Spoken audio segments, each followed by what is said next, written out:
Hi everyone, my name is Mish. I'm here at Flame 2025 and I want to share this rope dart buzz saw routine with you.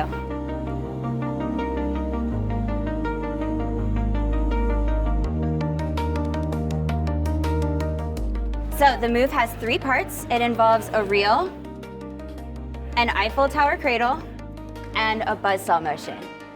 So starting with the reel, you're going to cast the dart over your anchor side. It's going to come back over your lead side. It's falling on the top of my hands. I'm going to take my anchor hand and reach through. I'm going to grab this rope and flippy flop it out and wave hi to my audience. This is the Eiffel Tower cradle. This is what's going to allow you to buzzsaw.